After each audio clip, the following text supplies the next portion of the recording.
Майсен Николаев рассказал в эфире радио «Комсомольская правда» о значимости моста через Лену. Крестьянское хозяйство в Ленске обеспечивает свежей молочной продукцией детские сады и магазины города. Насколько затратно обходится содержание животных? В Айхале открыли часовню на территории пожарной части. Храм могут посещать все желающие.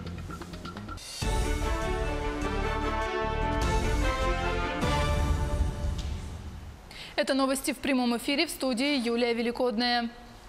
Руководитель региона ответил на вопросы журналистов в студии радио «Комсомольская правда». В эфире они говорили о строительстве моста через Лену. По словам Майсена Николаева, мост – это мечта многих поколений якутян и вообще россиян. Потому это не просто соединение правого и левого берегов, а символ единства Запада и Востока страны. Я бы сказал, мост в будущее, отметил он.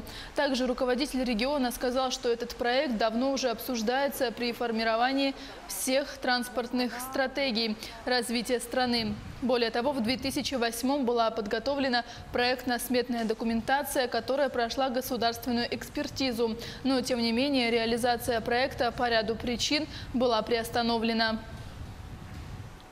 В республике ведутся работы по тушению 16 пожаров на площади около 17 тысяч гектаров. Из них действующих 14 в Верхневилюйском, Вилюйском, Горном, Кобяйском, Намском, Усть-Алданском и Усть-Майском районах. Локализованных 2 – это в Верхневилюйском и Намском районах. Особый противопожарный режим введен на особо охраняемой природной территории Унгра Нерюнгринского района. Там запрещено разведение костров и проведение пожароопасных работ. Нерюнгринскому комитету охраны природы рекомендовано ограничить выдачу разрешений населению на право нахождения на особо охраняемой природной территории. На участке автодороги Витим-Пеледуй восстановили проезд. Прошедшие дожди в Ленском районе буквально выбили из колеи участников движения. Ситуацию с дождями осложнили перевозки тяжеловесных грузов подрядными организациями «Газпром». Кроме того, администрация Ленского района объявила аукцион на ремонт автодороги Ленск-Витим-Пеледуй протяженностью более 22 километров с установкой водопропускных труб и дорожных знаков. За принятие поправок к законопроекту об освобождении от налога на добавленную стоимость авиабилетов в регионе Дальнего Востока проголосовал Комитет Госдумы по бюджету и налогам. С инициативой отменить НДС для дальневосточных рейсов выступило Министерство России по развитию Дальнего Востока. На пассажирские авиаперелеты на Дальний Восток предлагается установить льготную ставку НДС в 0%. Все остальные внутренние перелеты будут облагаться по льготной ставке в 10%. Действовать такая льгота для перелетов должна до 1 января 2025 года.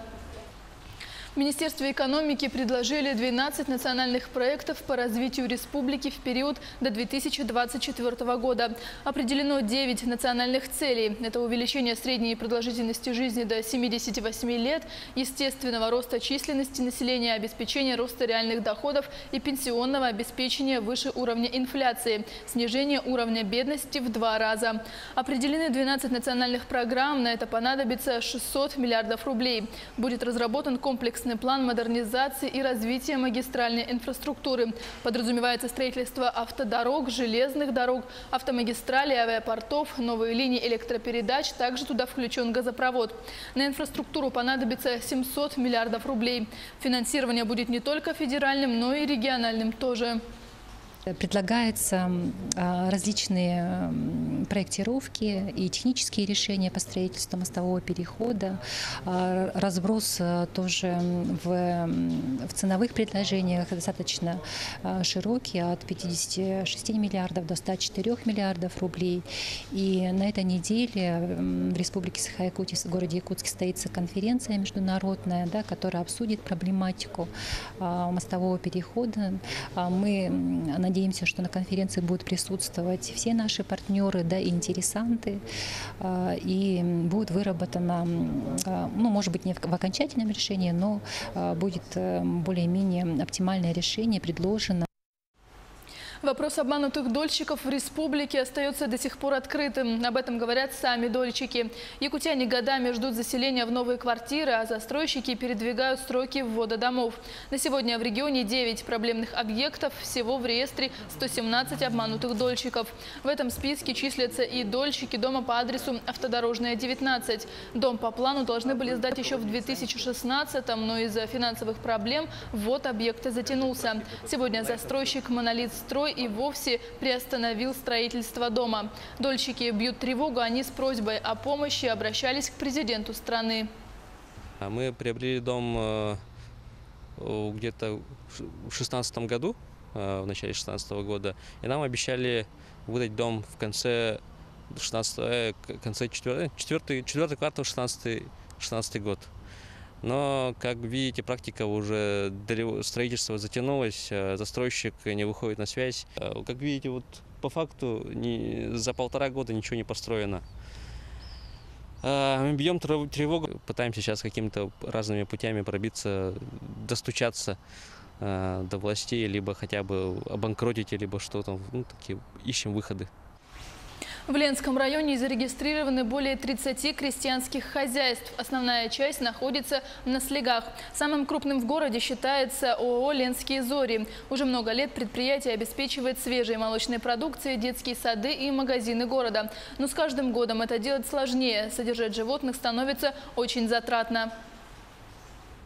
Сегодня в крестьянском хозяйстве «Ленские зори» 10 голов крупнорогатого скота, 30 свиней, а также куры, гуси, индюшки и кролики.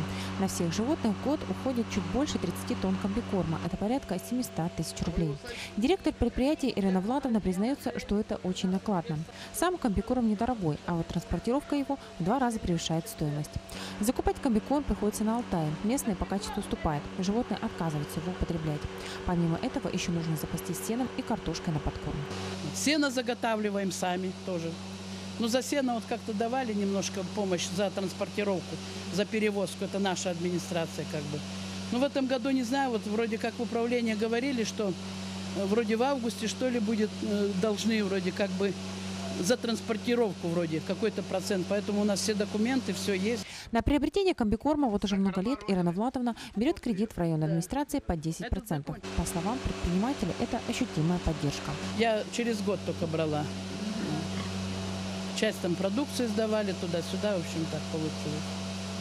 А так, конечно, тяжеловато, очень тяжело. Сейчас я вот сама сижу в кредитах, чтобы вот именно производство как-то жило бы, чтобы людей не обидеть. Единожды в год УСХ на содержание коров выделяет 10 тысяч рублей. На этом поддержка крестьянским хозяйствам заканчивается. Но в следующем году, по словам начальника управления сельского хозяйства Родиона Зорина, грядут изменения. Мы хотим увеличить поддержку сельского хозяйства, и мы хотим, например, скажем, на приобретение техники рассмотреть на следующий год, потому что у нас всех вот крестьян и, скажем, и предприятий устарела техника. Ну, не сразу всем, но будем частично обновлять технику. Планируется производить крестьянским хозяйствам и определенную выплату на содержание поросят. Но это коснется лишь тех, у кого в подворье более 25 свиноматок. Светлана Балеева, Виталий Андреев, Ленск. Якутянин стал абсолютным победителем Международной олимпиады Туймада по математике. Максим Андреев – талантливый выпускник специализированного учебного научного центра Северо-Восточного федерального университета. Юный математик уже не в первый раз становится победителем старшей лиги. Помимо якутян в состязаниях приняли участие школьники из различных регионов России, Гонконга, Казахстана, Румынии и Сингапура. Максим не только блестяще выступил на олимпиаде, но и отлично сдал ЕГЭ. Благодаря своим успехам он без экзаменов зачислен в Московский государственный университет.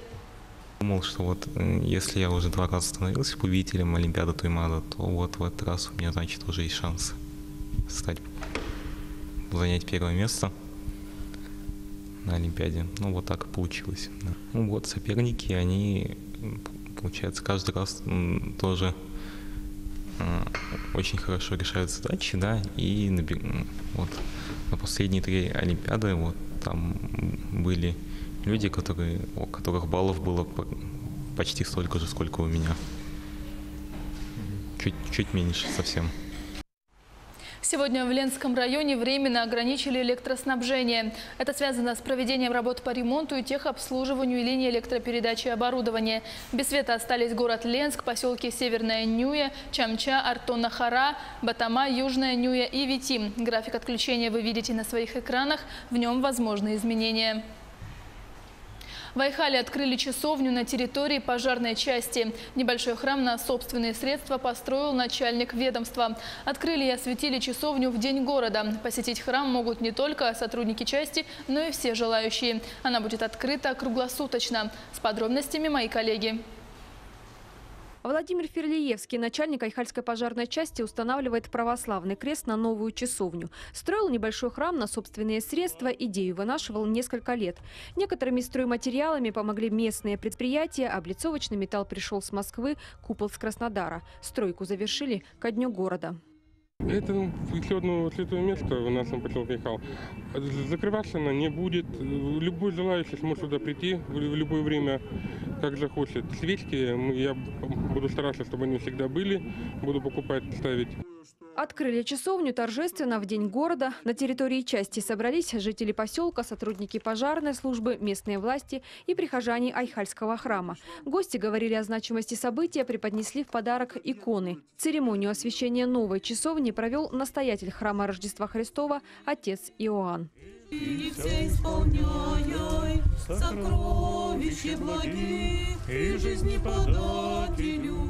И опять же и самим молиться, и вера, что прославлял, и в честь архангела Михаила, ихняя икона Непалимая Купина, Богородица, защищала нас, чтобы, дай Бог, хранила град от пожаров и вообще благословляла весь град. Сегодня своя часовня есть только в 3-м отряде Мирнинского гарнизона МЧС и теперь в Айхале. В следующем году небольшой храм планируют построить и на территории пожарной части в Удачном. Но вера в Бога всегда помогает в борьбе, тем более с огненной стихией. Мы всегда настроены на победу, от нас другого никто и не ждет. И поэтому часовня, я думаю, это очень святое место для наших бойцов, для личного состава. Богослужение в небольшой часовне планируют проводить каждую неделю. Возглавит службы настоятель Айхальского храма отец Иоанн. Оксана Мезенцева, Денис Хазов, телеканал «Алмазный край». Таковы новости к этому часу. Оставайтесь с нами.